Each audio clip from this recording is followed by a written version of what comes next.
Hello and welcome to the Authentic Freedom Virtual Church. My name is Lori Lumby and I am the pastor and spiritual director of this online community. Thank you for joining us today. I want to take a moment to read to you from our mission statement. We are a community of men and women who consider Jesus to be our teacher, while honoring the spiritual truths inherent within all sacred traditions. We recognize the divine as that which is at once outside of us, within us, and present within all of creation, and which can be acknowledged by any name, image, or presence. We believe in the inherent potential of all human beings to become self-actualized and acknowledge the spiritual journey as a transformative tool in this endeavor. We believe in the law of love and seek to know more fully the love of the divine that dwells within us and which seeks to be known in the world through us in service to the betterment of our world. Let's take a moment to pause in silence to prepare our hearts and our minds to receive God's nourishment for us today.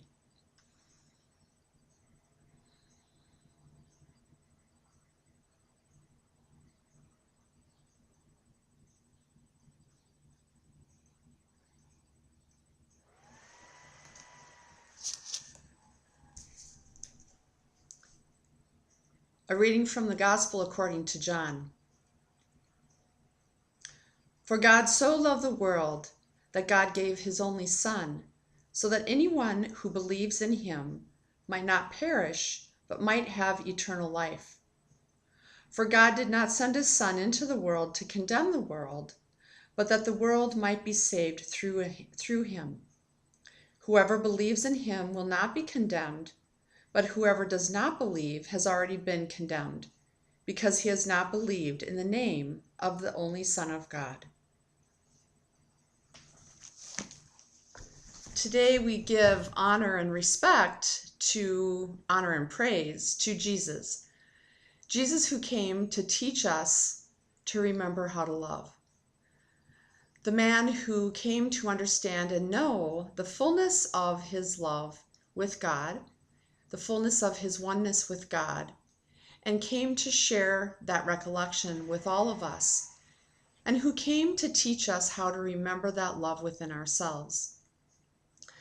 And so I want to share with you today a song that gives honor and praise to Jesus as the teacher of love, and a story that might help us to more fully comprehend the reason and purpose for Jesus' role in our lives.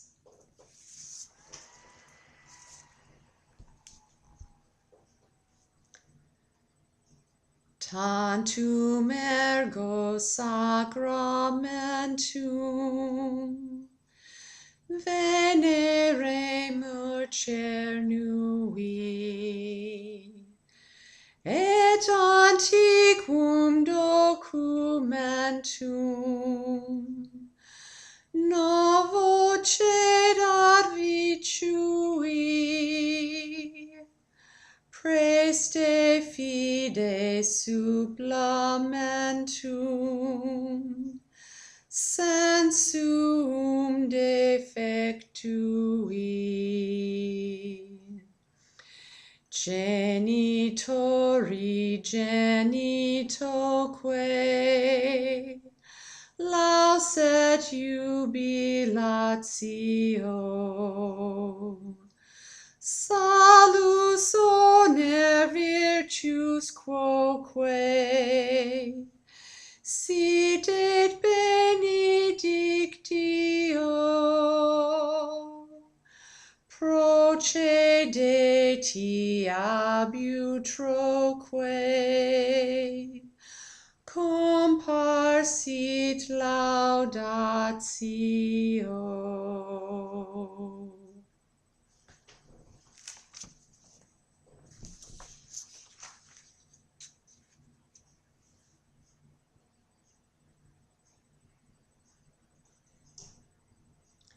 Once upon a time, there was God.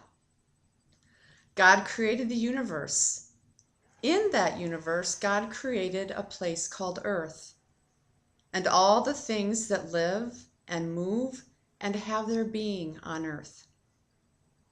Among those living things, God created human beings, the first fruits of creation who could think and reason and discern for themselves. At first, these human beings knew only love and the intimate presence of God, and therefore lived in contentment and joy, where all their needs were abundantly met. But then one day, the human beings began to wonder if, in order to really know God, they might need to know what life would feel like without God. So they went to God and asked for permission to feel what not God felt like. God knew the consequences of this choice, but lovingly allowed human beings to make this choice, because along with thinking and reasoning and discerning, God had also given them the gift of free will. So God allowed human beings to make the choice to experience the human condition absent of God. As such, the humans forgot their oneness with God. They forgot their original nature as love. They forgot the peace and joy of God and came to know fear.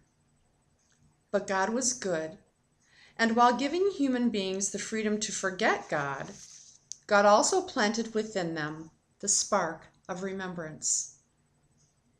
This spark of remembrance burned within them as longing and compelled human beings to seek after the fulfillment of this longing.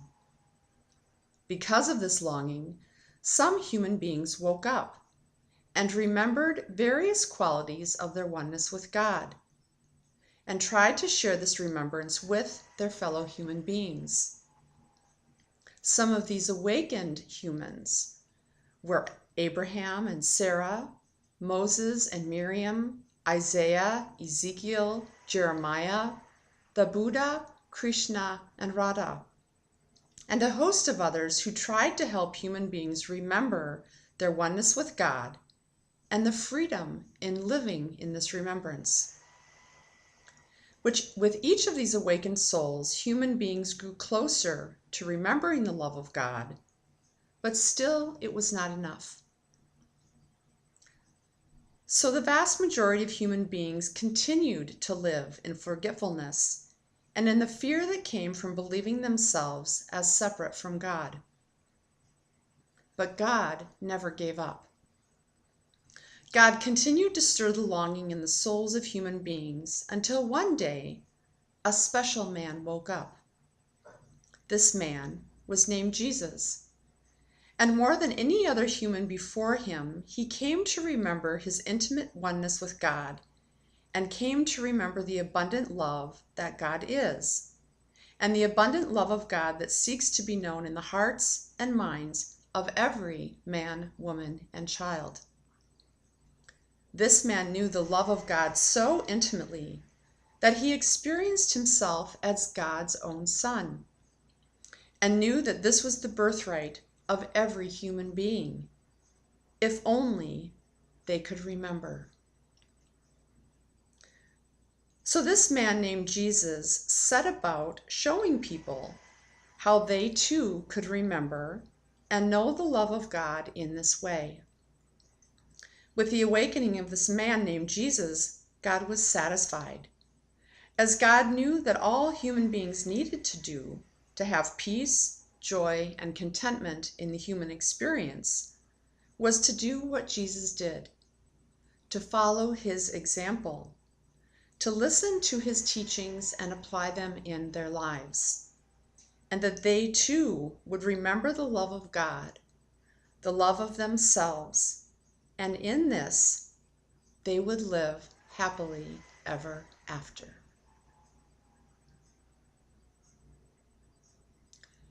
Thank you for joining us this week for the Authentic Freedom Virtual Church, and I invite you to spend time reflecting on that story, to reflect on the person of Jesus, the man who remembered his intimate oneness with God, who remembered the love of God that he knew in God and that he came to know in himself, and the man who tried to teach us how to remember the same. When we listen to Jesus' teachings, when we follow his example, and when we apply this in our own lives, we too have the opportunity to remember that intimate love of God that seeks to be known within us and that seeks to be known through us. Thank you for your time and attention to this process today. And again, if you found this service to be meaningful and supportive of your own spiritual growth, I invite you to share it with your friends and also to consider making a donation to Authentic Freedom Ministries. Thank you very much and have a great week.